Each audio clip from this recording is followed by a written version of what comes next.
actually really, really excited. I love where some forms of technology are taking us, and I love some of the beautiful things about it, that it can attach us to people that we would never be attached to, that it can bring us information we would never otherwise have access to.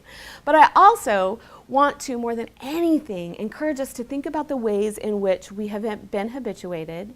And for many of us, that's been that we want to take the best parts of technology and act like the other parts don't exist, you know, or act like, it's no problem. We want to kind of just, my use is fine, so everybody's use must be fine. And that's just not true.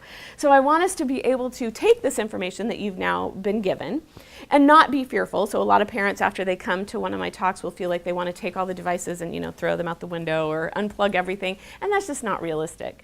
But I do think we can just take some of this information in and begin to kind of embody compassion and grace and empathy, and think about how even we ourselves are prone to dismissing the negative impacts of our own use and kind of hyper thinking we're all good.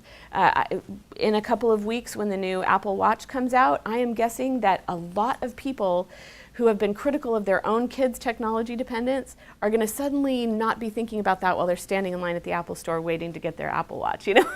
And we need to kind of own that.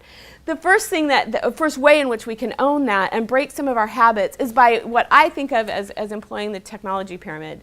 So when I first started doing these talks about 10 years ago, I was really bummed out, you know, by all the terrible news 10 years ago, which was nothing like the terrible news now.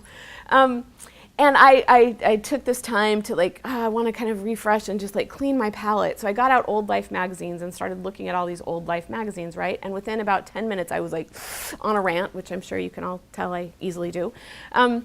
But basically, in these Life magazines from the 50s, what I was finding is that every other advertisement was either for convenience foods or cigarettes.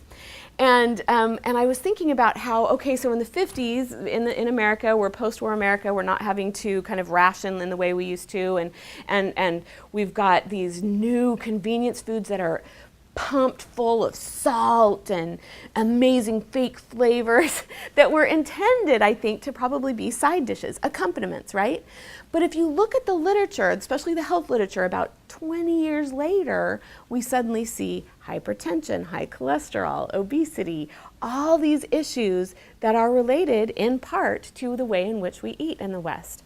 Now, what did we do as a response? We created the food pyramid, right? Which says, you know, eat more of these good foods for you and fewer of these foods that will hurt you. And that has solved all the problems in the West, right? We have no hypertension, no